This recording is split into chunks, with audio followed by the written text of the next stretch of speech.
I realized if I don't make some changes, if God doesn't intervene, I'm going to be a burden to my family rather than a blessing. Instead of pursuing my calling, I'm going to be just trying to preserve my life. There's really 3 areas of life that you can hire, outsource, or delegate: a deep faith, a high quality relationship, or thriving health. All 3 of those require you. They require you to take an action. I needed that wake-up call, just someone to say, no, this is not your future, but it's going to take sacrifice to remain on this path that God has put in your heart that you want to remain on. We think we're committed, we think we're doing the thing, but actually it's just a compromise disguised as commitment. Wow. Hey everybody, welcome back to the Own It Show. I'm your host, Justin Roethlingshoefer, and if it is your first time here at the Own It Show, first off, I want to welcome you, because that means you've taken the choice to really want to take ownership of your health and take yourself to the next level. Because once we are able to understand this thing we're living in, it gives us so many more opportunities. And so if today's message serves you, all I want you to do is go and like, subscribe, or even leave a rating for us so that we can ultimately reach more people. And I know today's going to have a word for you. I know today's going to encourage you. I know today's going to help you see something that maybe you didn't before. And if any of those things happen, I encourage you to share this with one person. If it is on your heart today, as you listen, I guarantee you there's going to be 1, maybe 2 people that come to your heart, and I encourage you to share it with them so that you can bless them today and they can ultimately take a step forward into taking ownership of their own health. And so today I'm super excited because you know that I've been running High Rocks races since 2018, and I actually took a hiatus. There was a hiatus between 2023 and 2024. And I'll start with this story because I won the World Championships in 2022. And that was a very hard year in the sense of training. My body took a lot. There was a big toll on it. The World Championships that year were in Vegas. And winning something like that was a lot of fun. And coming into the 2023 season, you obviously now have certain expectations. There's expectations that are placed on you. And what I started to notice was I started to have major performance anxiety. I would get to the front of the line ready to go, and my heart would just be racing, and I would have such negative thoughts. And I started to hate training, like literally hated it. It took all the motivation in the world just to go and do half of what I had programmed for the day. And I really started to see my mental health to continue to deteriorate. And I started to ask myself why. And it became about winning. It became about the thing. It became about how I looked rather than the purpose for why I was running, and being able to use my race as a way of stewardship of my health and a journey that I was going on. And so I started to focus on the outcomes. If I didn't finish in the top 3, if I didn't beat my previous race time, if I didn't make the podium, if I didn't look impressive, then I was nothing. And it took a realization for me to truly understand that I need to bring in a mindset of I am nothing so that he can make it something, for me to get my mojo back, for me to really get excited. And you've heard me tell this story a long time, but my first competitive race after that was a marathon that I did with Rich Wilkerson, where I paced him through, and Corey Berlin. And Corey, actually, shout out Corey. He just ran the Boston Marathon last week at a time of 2 hours and 40 minutes. So moving, absolutely world class. And that race really set me back up to say, you know what? This has nothing to do with time. This has nothing to do with placing. This has nothing to do with the outcome, but actually everything to do with the journey, everything to do with who you can bring with you and what you can actually use your platform and as a message for. And it's made everything so much better. A lot of fun. I'm loving the season that we're in, and ultimately leaning right in. And so today, I'm blessed to have who you'll also hear on the podcast in about 6 weeks' time. But today it's one-on-one, me and him, the partner in which we have raced High Rocks last week in Miami, men's doubles champion, I will say, with a time of 58:21. And I could not be more excited to have James Drake with me in the house today. Thanks, Justin. It's good to be here, brother. So good to be here. And so today, guys, we're really going to dive into like, what was this all about? Because I think when you look at this concept of a race like this, it can be very daunting and be very, very overwhelming. And really at the end of the day, when I know, James, you've got a little bit of a background in this, but I'd love you just to kind of give our audience just kind of like a little background of yourself, like yourself from a love of health, a love of fitness, where you see health and fitness in alignment with being able to execute your God-given calling, and then really just, and then we'll get into like how we met and kind of where that came through. Yeah, that's a great question, Justin. Well, just two things came to my mind. One is my love for fitness, and two, a time in my life where I was losing my health, and I realized how important it was and how I needed to reincorporate fitness to become an optimal version of myself for my career, for my family, and just for my God-given enjoyment of life. So, in school, I know they're diagnosing a lot of kids with ADHD these days. I have different thoughts on that. I was a high octane young man. I've got 5 children, 3 boys. I like my boys, the wilder they are, the better. I don't want a tame boy. And so we've actually homeschooled our kids in large part just because we want to be the primary influence in their life, but 2, we don't want them to get labeled, So my wife is literally teaching them math and reading while they're swinging from trees and running around and wrestling between subjects. And they're doing great. And they haven't been labeled. But let me tell you, I don't think they'd sit well on the desk. And that was my experience in school was, man, I loved PE. That was about the only class I really enjoyed. So, fitness and health, that was the one place I was good. Fast forward to graduate school, man, I was with some very, very smart people. My first class in graduate school, I'm in full-time ministry, so I went to something called seminary. My first grade was a 45 out of 100. And it was actually above the curve. And I didn't know if I was going to make it. I didn't know if I was going to make it. And it was humbling because I did my absolute best and I still failed. And I realized as I went through seminary, because it was 4 years full-time graduate level course, that, my peers would spend half the time studying Greek or Hebrew or whatever it was and picking it up. And I realized the only thing I naturally had an advantage at was fitness. And so as odd as it was, because I'm a competitive person, I played college football and ran track. As competitive as I was, I just wanted to go out there and race my classmates to prove my worth, that this is what I'm good at. I think that was unhealthy because I was trying, like you were talking about, to find my value and my performance. But I think there's another part of it that I wanted to lean into the natural strengths that God had given me because I was seeing my classmates flourish in these academic settings and I wasn't. And so I think fitness has been a big place where I've gained confidence. I remember my dad came to my college graduation and he was like, man, where did you get this confidence? And I realized that's something he didn't have because of his upbringing. And when he asked me that question, I think he was happy for me, but I think there was some remorse and regret in his life because by God's grace, I had gone to a college that had given me an opportunity to be an academic scholar and an athlete. And so the combination of the two, I was able to study what I actually enjoyed and loved and found purpose in. So I did very well. And then athletically, I just was able to perform at a high level. And man, God just used that to give me a great sense of confidence. Like I had a purpose, I had a mission. I felt up to the challenge and task. So I think fitness for me is something that God has used to shape me in really mighty ways. And then fast forward to out of seminary, starting a family, leading a ministry. And all of a sudden, my legs started going numb. And that was the beginning of my diagnosis with an autoimmune disorder, potentially known as multiple sclerosis. That was scary. There were some autoimmune deficiencies just genetically in my family. I think my lifestyle choices, the stress that I was under, it exacerbated those. I lived in the South, and so pretty much if it wasn't fried or covered in butter or dipped in sugar, it wasn't edible. You weren't eating that. So I think all those things just led me to a place where I was sick, and I was high functioning, but I was getting sick.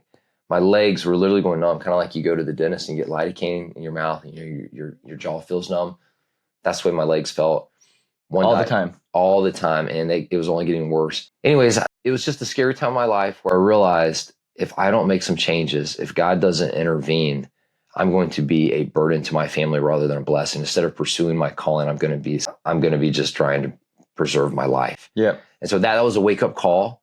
And, fitness had taken a back seat at that point in my life. It was no longer important. It wasn't providing, for the family. It wasn't helping me accomplish the career goals.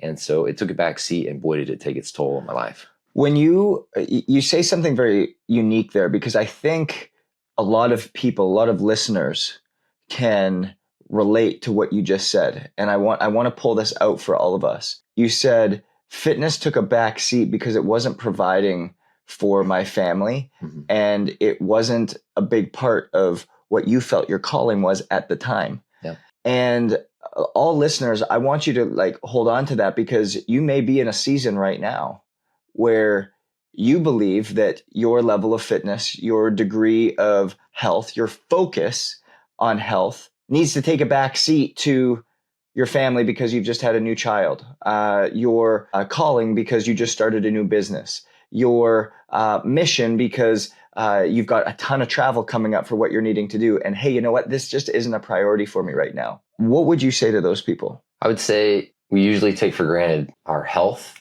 until we lose it. And every day that we're not in pain, or every day that we get up and our bodies function, is one of the greatest gifts that God has given us on this side of eternity. And unfortunately, because of the fall, and Justin's a man of faith, as am I, we live in a world that is degenerating. It's degenerating physically, spiritually, emotionally, relationally. Very good. And if you don't lean in and level up, the place that you want to go, you're not going to arrive at. And that's in every aspect of your life. You have to be intentional. You have to commit. You have to sacrifice. You have to be disciplined. And my encouragement to you would be from ancient, time-tested wisdom found in the Bible. And it says, no discipline seems pleasant in the moment, but those who are trained by it will reap a harvest of righteousness. And I know that's what you want. That's what I want. We don't talk about, harvest much because most of us aren't in agricultural. But ultimately, if you want abundance, if you want life, if you want just the goodness of God on you, it's going to be down this path of discipline. And I think for your health and for your future and for your family, you've got to figure out how to prioritize your health. Because if you don't, what's naturally going to happen is we're going to degenerate and find ourselves sick and limited. Harvest hands, baby. The harvest is plenty, but the workers are few. And what was your mindset at that point, when in that time of your life before the numbing started to happen? What were you doing that was to you seemingly normal? Yeah. That was actually dysfunctional? Well, apparently now I know my diet put my blood glucose in a roller coaster throughout the day, because I would go from sugary snack to sugary snack, from caffeine to caffeine, And so I think the inflammation that I was causing was a mess. I think trying to lean on pills and supplements to mask poor decisions was not wise. I heard something on one of your podcasts recently, but it was just along the lines that you can't purchase your health, Yeah, I always say there's 4 things that, because we talk to business owners, entrepreneurs, and the biggest thing that we try to do is we either try to outsource it. That's right. We try to delegate it. Yep. Or we try to hire for it. Yep. And there's really 3 areas of life that you can't do that. You can't hire, outsource, or delegate a deep faith, a high quality relationship, or thriving health. That's good, Justin. They're all 3 of those require you. They require you to take an action, to do a thing, to step up, to take ownership, to lean in, and to invest in these things. That's right. I wish I had pen and paper, man. I need to be writing this stuff down. You can listen to it on recording. It's the God truth, Justin. It's the God truth, man. You're on point.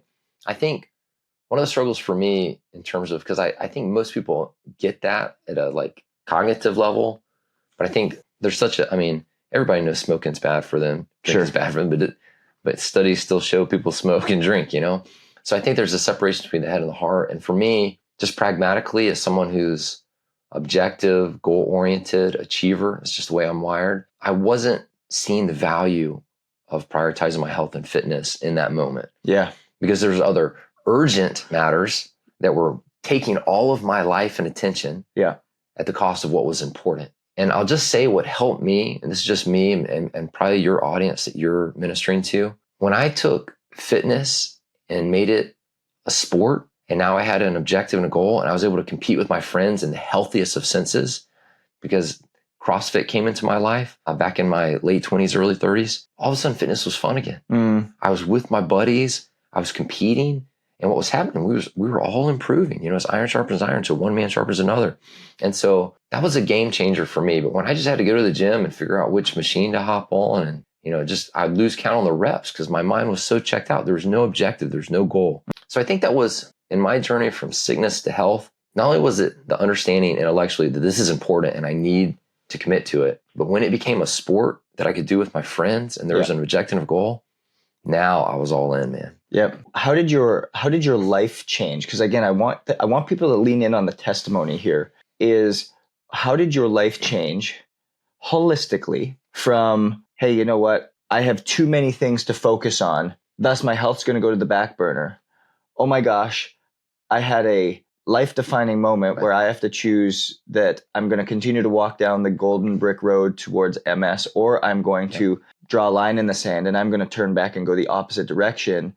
And when you stopped and went the opposite direction, how did everything in your life change from what you thought you were actually doing and ministering and doing well in? Yeah. How did that change? Two major things happened in my heart and my mind. Number one was God really had to get my attention. I mean, one of my staff, his mom died from MS. And I knew the toll that it had taken on him personally. He was having to give his mom's baths. Imagine that, Justin, like that. That's not the way it's supposed to be. And his father lost everything financially because he couldn't go to work, and anything he made at work, he was trying to spend to save his wife's life. It wrecked their family. And anyways, I just thought about being that to my family, a burden rather than a blessing. And the Lord gives and the Lord takes away. So I will bless his name no matter what comes. But if there was anything I could do to prevent that, then it was on me to take responsibility. And I think there was a lot, and I was convicted.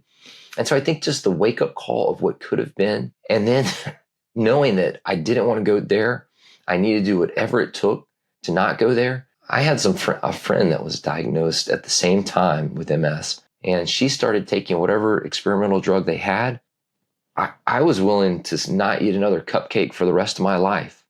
As funny as that sounds, she loved cupcakes, so she'd rather take drugs than stop eating cupcakes, which just sounds crazy to me. But I was willing to do everything.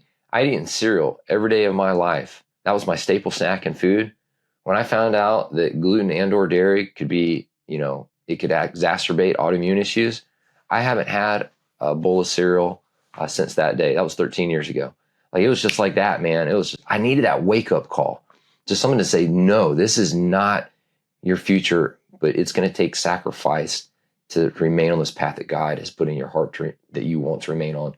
And then secondly was, man, I wanted to figure out what is actually going to help. Yeah. It's kind of like our training for High Rocks. Like, you've been such an incredible guy. Just following your lead has helped me so much. And I know we'll talk a little bit more about that. There's a difference from when I was training myself and how I performed last year and having a coach and how I'm performing this year. The problem was I couldn't find a coach, Justin. Every dadgum doctor I went to who was the specialist neurologist, they would tell me something different. Yeah. And it was so frustrating. I had to realize that I was responsible for my health, and these were my consultants, and I was getting conflicting information because they're practicing medicine as best they understand it.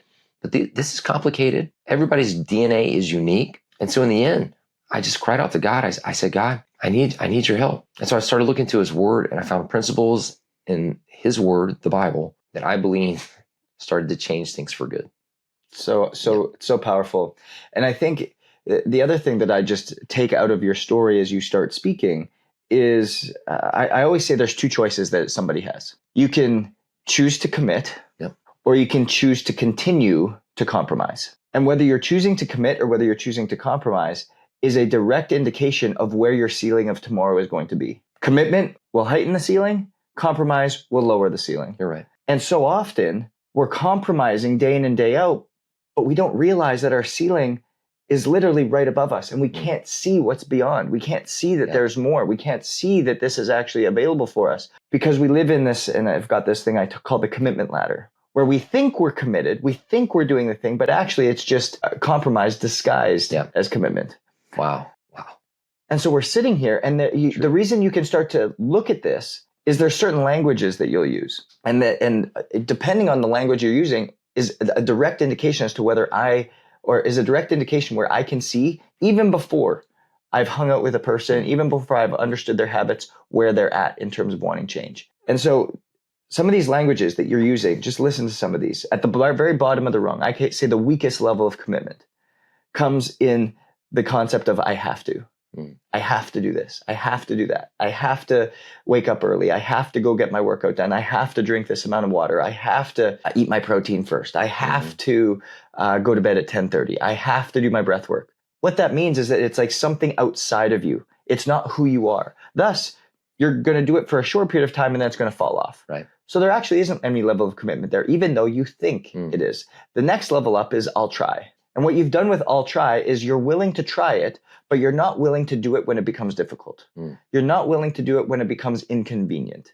And thus, you'll give up on it. Thus, the results won't happen. Thus, the ceiling won't rise. And thus, you know what? I tried. It wasn't for me. Right. And thus, health isn't available for me. Yeah. Then that third one is I'll do it until. I'll do it until. There's a finite time. You know what? I'm going to really work closely on this until the High Rocks race. I'm going to do this workout and nutrition plan until the wedding. I'm going to do this until I run the marathon. I'm going to do this until I lose the weight. But then I'm going right back to how I was because I'm going to leave the commitment that I made and go back to the compromised life that I was living before.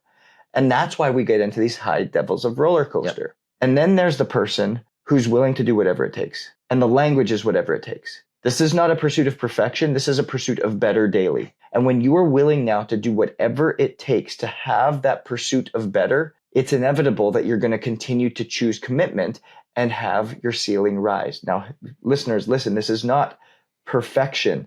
There's going to be seasons where it's better executed than others, but there's still a commitment to moving forward. There's a commitment to learning. There's a commitment to being coached. There's a commitment to being taught. There's a commitment to exploring what you do not know, you do not know.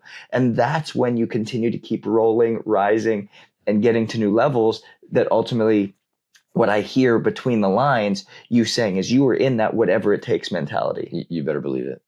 Yeah, was it Yoda from Star Wars? No, try, just do, something like that. Yeah, exactly. I was all in, man. It's kind of like a backflip. You can't just kind of test the waters. You got to send it. That's the way I roll. But I think, again, listeners, like it just is so apparent to me in your businesses. If you're like, yeah, you know what, I'll try this for a while. Well, you're going to be out of business in a year, bro. Like, are you all in on this? Is this something that you truly believe? Your marriage, you know what? I'm gonna love you until something better comes along. Well, how's that gonna go? Like, what do these things look like? Like, you've chosen, whatever it takes looks like. Yeah. You just haven't been able to commit because it's uncomfortable. You just haven't been able to commit because you think there's other things that are a priority. And the story that you told is just, I think it is a wake up call for a lot of people. It should be something that they see that when you lean in, everything else that you've been chasing actually starts to exponentially grow from there. I really believe God has given me a second chance, and I'm just trying to make the most of it. So good. As a military soldier, some of our greatest generals would burn the boats. So the men had no plan B. And that's how they were able to get optimal performance out of their men. Yeah. Because they had to move forward. There's no backup plan. Like, we've got to succeed or we're done. And there's something about that mindset that just, it sets a man or a woman up for success when they know this is what God's calling me to do. And I am 100% committed to it, So good. Yeah. So good. So tell the story a little bit about, so you started, you obviously got convicted. You started to change how you're living, how you're operating. And about 8 months ago, you and I crossed paths. I happened to go to support one of our mutual friends at a CrossFit competition, and you and I got to talking. Yep. And again, I always believe that when a need is there and the student is ready, the teacher shows up.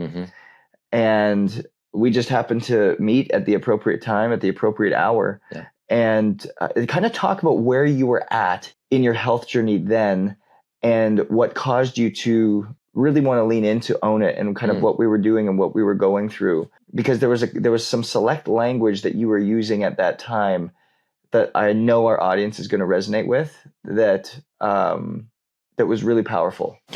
It'd be good. I look forward to hearing what you remember from that conversation. But I know in my heart, I just believed I had a great sense of peace that you were somebody that God could use in my life to show me a better path, to help me pursue optimal health and a fulfilling life in Christ. The man that introduced us, Guido Trinidad, I have the greatest respect for. He's one of the few men that's my age that I look up to in terms of fitness. Yeah. There's not many of them out there. He's one of them. And so when he introduced you as someone I should really connect with and learn more about what you're doing, and when I saw what you're doing, I said, oh man, this is like holistic. This isn't just workout. This is diet, nutrition, environment, mindset. And so the more that I got to learn about you, I mean, your book alone, I couldn't believe all the people that signed off on your book, man. Those are some world-class leaders. And if they're saying those things about you, then I really wanted to hear what you had to say as well.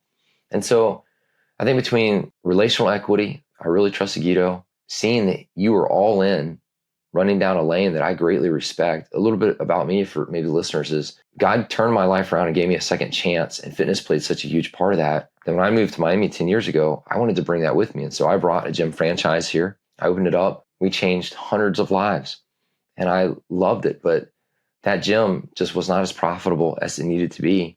And so because it was my side hustle, I had to sell it. And so I lost that platform to help other people through fitness, and I missed it. And so during COVID, I took some time because I got picked up on a show called Ultimate Beastmaster on Netflix on NBC's American Ninja Warrior.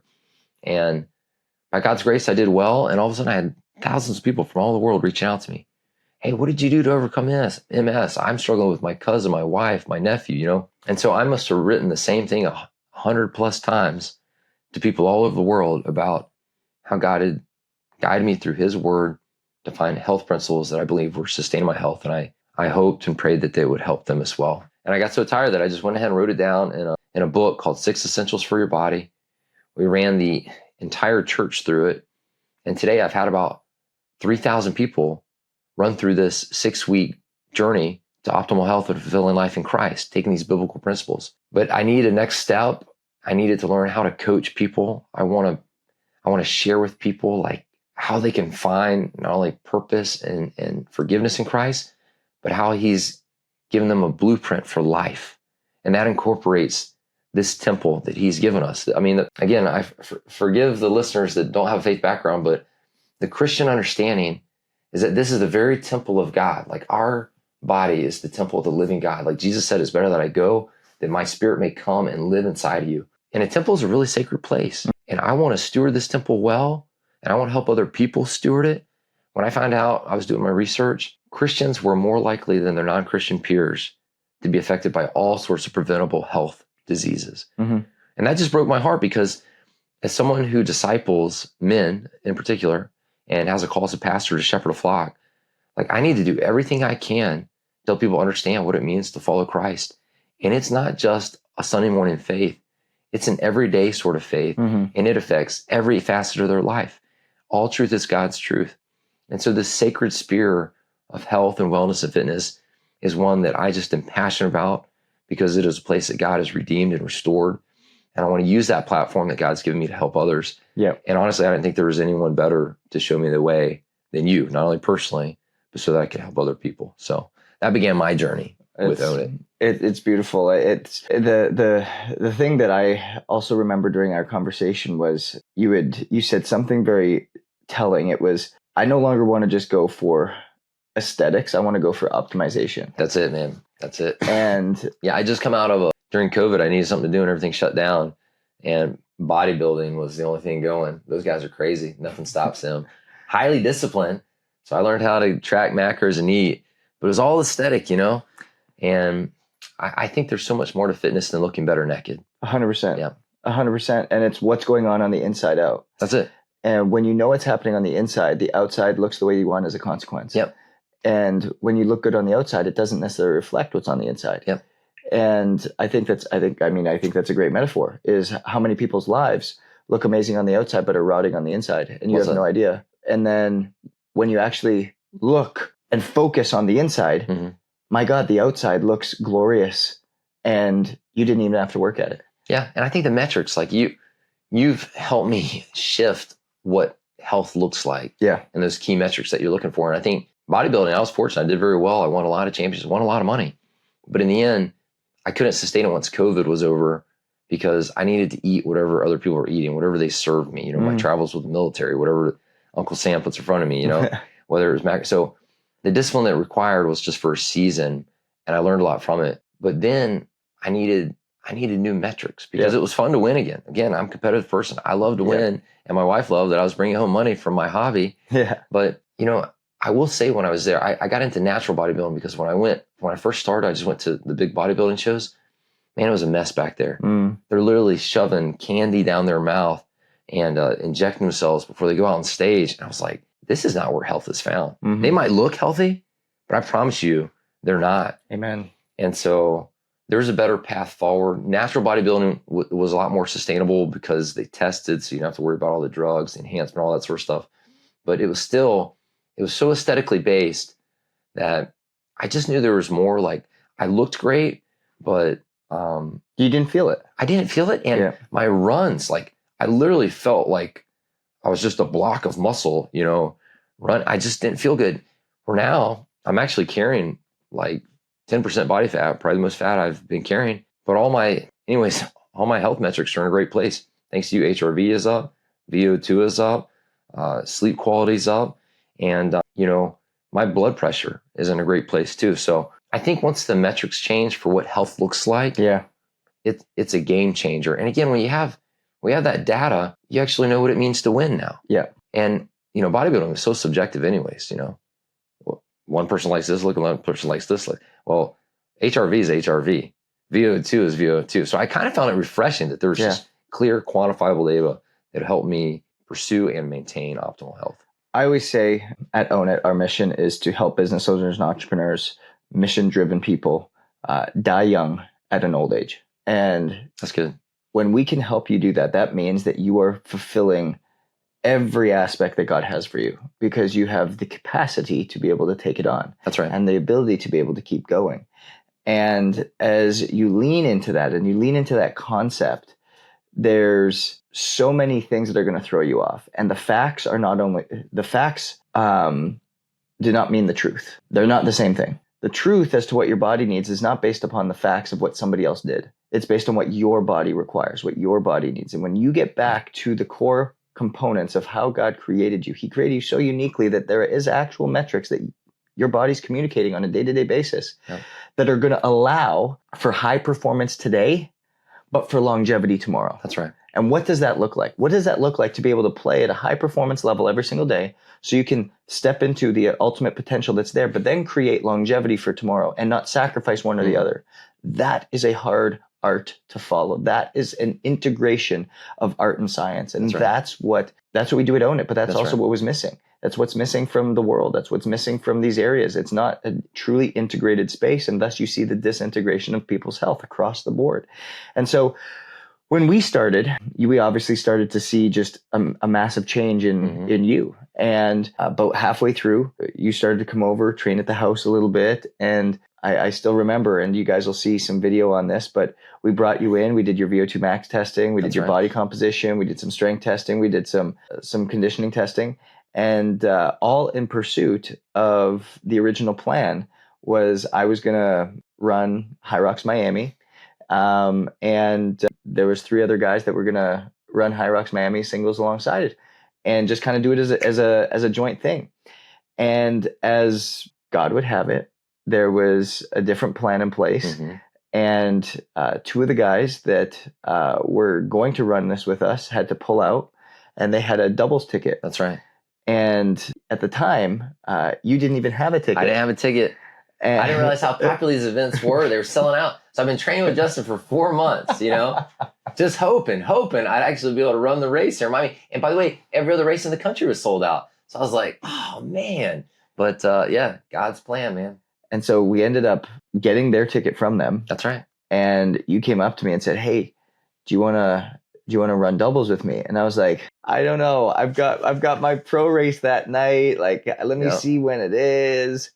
And again, I've got to tell this story because this is why I told the original is Justin of the past would have said, yes, I'll run that. And yes, I'll run my pro race at night because I have to prove that I can do 2 in a day. Understood. I have to prove that not only am I the best, but I'm also better than the best, because that's where my worth is. Understood. And I had made a commitment to my wife that we would have date night. That's right. On Saturday night. That's right. And before I knew when the race times were. And I've been traveling all week in these things. And our race time was 11:20 a.m. And the pro race was at 8 o'clock. My race time was 8 o'clock at night. And I said, you know what, James? Let's do the doubles. And I'm going to do date night tonight with my wife. That's right. And we trained and we worked. And lo and behold, we won the entire thing. Not only did we win the entire thing, but at the end of the day, they have 15 bids, because they have close to 100 races every single year in High Rocks in different countries around the world. And at every single High Rocks race, depending on the number of racers, they have about 15 bids to world championships. So there's only about 2,500 racers total that go to world championships, and 600,000 plus racers from around the world take part in High Rocks every single year. And so not only did we win Miami in doubles, but we qualified for world championships, and we will be going to Chicago June 13th. That's right. To take on the best of the best, and to go and actually put that to the test, which is going to be amazing. And so I say all of that to say that whatever your plan is, God's plan is better. That's as long as you're willing to submit to that. Yeah. And I think that's just God's way of just rewarding the choices that we've made. Like my commitment to honor. Again, we come back to commitment. Remember, like it's like, hey, date night's on Saturday night. Am I committed or am I compromising? Wow. Hey, you know what? We're racing Saturday morning. Are we training for it or are we compromising? Yep. And we committed to it, that whole process. And all of a sudden, we reap the benefit. We reap the harvest at the end of end of this. And I think that's just this beautiful story of how this all came together. No, I agree. And I'd say furthermore, it's always uncomfortable following the Lord, because he never shows you the full map. He just gives you that next step. And so I knew that I needed to train with you. I too was planning on running the thing myself, and I was training to that end. And then 2 weeks out, Justin, is when that ticket became available. And so we made the switch, and then I asked Justin, because he's a good partner, right? This dude, if you want a partner, this is the guy to get. And so I said, man, will you do it? And anyways, lo and behold, I think both of us not fully knowing what the future held, but just trusting God with that next step and having a sense of peace. And here it is, going into game week, coming up with a game plan, having a good conversation. By the way, when we were driving to the race, I took us to the wrong convention center. So I ruined our warm-up. Our warm-up time was destroyed. Okay, so let's tell this story, because I think this is, again, just like the whole way this goes. I think there's a component here. When you prepare yourself, you don't have to get ready because you just stayed ready. That's right. And so tell this story. Picks me up 10 o'clock, 11:20 take 10 o'clock. It's more like 10:10 because I'm always on Miami time. So I'm already setting us behind. So it picks up 10:10. Our takeoff time is 11:20. That's right. We're about 25 minutes away from the convention center. So you get there at 10:30. You've got half an hour to warm up. That's really kind of what we were planning on, what we were looking at. Yep. Continue. Well, I was running a little bit late on Miami time. Got Justin. We started driving. I typed in Miami Convention Center. And that's exactly where we ended up. 30 minutes later in the heart of Miami. Problem is, it was at the Miami Beach Convention Center. So anyways, I knew it didn't feel right when we pulled up. I was like, man, this doesn't look like the kind of bitch that you can run high rocks. But we were stuck in traffic. Like literally, we pulled in the hotel. There's 5 cars behind me and there's 4 cars in front. And we're just having to sit there now looking at the watch thinking, oh my gosh, are we going to make it on time? I had a peace about the whole thing. I was not. No, you were so chill. I was not fretting about anything. This dude did a podcast on the way over there, man. He's recording, talking. I think we showed up like 17 minutes before. 17 minutes before walking in. We had to get our badges, and they would let you take your bags in, so you got to figure out where to put your bag. We wanted to warm up, but we didn't have any time to warm up. We literally just had to go to the corral. That's what I call it. We walked in. You dropped your bag. We walked in. Yep. I took my shirt off, dumped it over with my phone. Yeah. Walked through the warm-up area. I think we did a couple leg swings. That's pretty much it. And we prayed. And we said a prayer. And then we walked right into the start blocks. The only other thing that we did that I remember is I had to go to the bathroom because I was so nervous. And there was a line in the bathroom. I had to wait like 5 people deep to go to the bathroom. So that was I was like, oh my gosh, we got to handle our business and get going here. I can't be missing the race because I got to use the restroom. it was wild. And I'll tell you what, like as soon as that race started, like I was dialed in. Yep. And it was away we went. And I just focused on you, Justin. I just wanted to be your wingman, but I wasn't even that. I was just literally trailing you. You were modeling for me the pace to keep. I didn't know this, but the inside lane is supposed to be the fast lane. Apparently, most people there didn't realize that as well because they were not supposed to be there. They were walking in the fast lane, but Justin just kept calling left, on your left, had to tap a few people on the shoulders. Shoved a few people. That's right. But it worked. And so we stayed that inside lane, hugging that corner, but he must have said that 1,000 times and a few hundred people moved. And, that was amazing because last year when I did the High Rocks, man, I was weaving all over the place, just trying to get around folks, but Justin showed me a better way. And it's kind of like when I did an Ironman last year because I want to learn endurance sports. And you learn, like, you got to be careful not to draft because you'll get penalized because there's a great benefit in drafting, But that's essentially what I did in this race with Justin. You'll be penalized in High Rocks if you're further than, like, I think 10 meters apart. So I just knew, like, I gotta stay with this guy. I don't want to be the dead weight on a team. I don't want to be, dragging us. And so he set the pace. It was a great pace. I just followed his lead. And then into each station, I was able to watch what he did because it had been a long time since I've done High Rocks. And because just different things in my life, I didn't have a lot of time to watch all the videos on the hacks, So I had to learn on the job. And, even on the sled, I was initially going to push, but I saw Justin got up on it, put his hands here. And so whatever this man did, I tried to do, and it showed me a better way. And anyways, at the end, because he was pulling us the whole time and showing us a better way, at the end, all of a sudden I felt like I had a kick. I felt like I could actually add value to our team. And I'm excited as we start training for this World Games because I'm hoping I can be more of an asset to this guy than just someone he's dragging around everywhere. No, it was great. And being able to then flip the roles in that last lap where you came up and pulled us. And actually, I think that lap was, 10, 12 seconds faster than kind of where we were. And so it was awesome. It was awesome to see. It was awesome to be able to come through. But I think as we kind of reflect on this, listeners, it's not the fact that we won that I want you to hold on to. It's not the fact that we went and are going to the World Championships. All those things, to be honest with you, were not even the goals we set. I remember you did ask me what the goal was. I was just hoping for around an hour. He was not satisfied with that answer. I said, no, we're going to well beat that. I said 56 minutes. That's right. But the goal was not to come in and win. The goal was not to come in and qualify for the World Championships. The goal from day one was to follow a process. That we could help James take better ownership of his health. That's right. That we could help James understand the metrics on the inside so that he could ultimately bear the fruit on the outside. Ultimately helping James to understand how to build a lifestyle that he could live and be sustainable so that it could take him forward in his calling. And on that process, on that journey, we found High Rocks. We found High Rocks together. We found then our process coming over Saturdays, coming over a couple Wednesdays in training, getting some of these work stations in, being able to learn how to change between rowing, understanding how to cycle through some of the wall balls, being able to understand some of the strategy behind sled pushing, learning the process, learning and understanding what's happening inside so that by consequence, the results happen on the outside. And that is what happened. And that's available to you because you might be where James is, or you might be today where James was, having some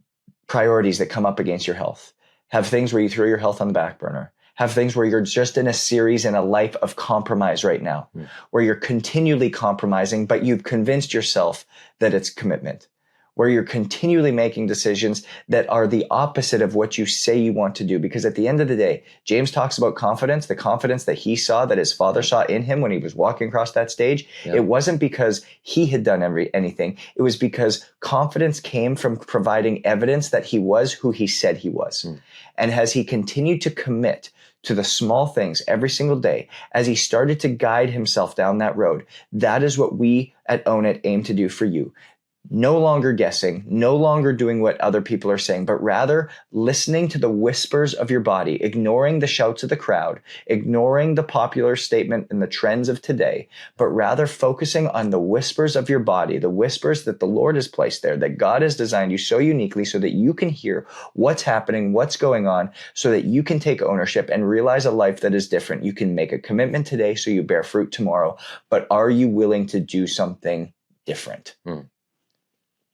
Hey, it's just more fun having a buddy in the trenches with you. We're truly stronger together. And I'm so glad I found Justin. He's one of the finest coaches, and he's becoming a dear friend.